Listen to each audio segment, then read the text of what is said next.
Ready start. उपाध्यक्ष महोदय, उसमें हमने साफ साफ कहा था कि जो गरीब वर्ग है, जिसकी गरीबी के बारे में सभी जानते हैं, उसको देश की आमदनी का जो औसत है वह अवश्य ही मिल जाएगा और इस दिशा में हमारा प्रयत्न जारी रहे। हमारा जो बजट है उसको जब तक अपनी आर्थिक व्यवस्था या अपने विचारों के अनुसार नहीं आंकेंगे, तब तक उस ध्येय की पूर्ति नहीं हो सकती। यदि इस दृष्टि से अपने बजट को देखते हैं तो हम इसे ना अधिक और ना कम नंबर दे सकते हैं। मेरी प्रार्थना यह है कि सरकारी या सरकार जिन संस्थाओं को सहयोग देती है, उन्हें आदेश दिया जाए कि वे देश की उन्नति का विचार करें, परंतु खाने की पुष्टि देकर नहीं। यह कार्य शीघ्र से शीघ्र होना चाहिए।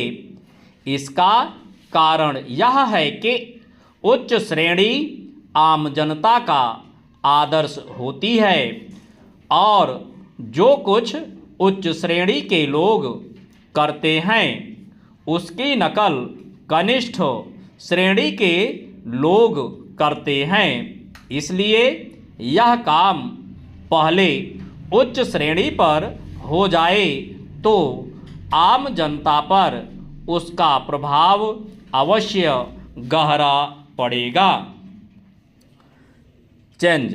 सप्ताह में 2 बार भोजन छोड़ने का जो मेरा सुझाव है, इससे न केवल अनाज वरन ईंधन, तेल, कोयला आदि सबकी बचत होगी।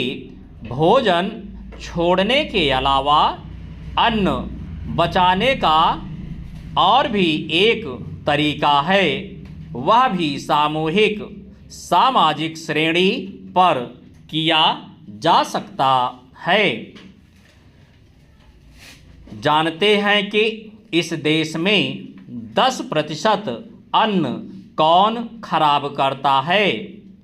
कीड़े, पंछी, बंदर और बोरियां ठीक ना होने से अनाज गिर जाता है और मिट्टी में मिल जाता है। यह विचारणीय है। इस प्रकार 80 लाख टन बर्बाद होने वाले अन्न को बचाया जाए तो भारतवर्ष को किसी भी देश से अन्न की भिक्षा मांगने की आवश्यकता नहीं पड़ेगी। श्रीमान, यह अपराध कबूतरों, बंदरों, कीड़ों आदि का नहीं है। यह अवश्य ही हमारा अपराध है। आज तक विदेशों से हमको अनाज मिलता रहा है, इसलिए हम लापरवाह थे।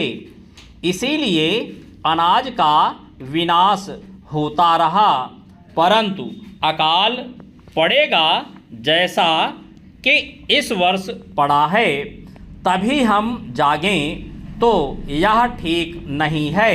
हमें अन्न के नाश को रोकने की सतत कोशिश करनी चाहिए। उसकी बचत करना हमारा परम कर्तव्य है।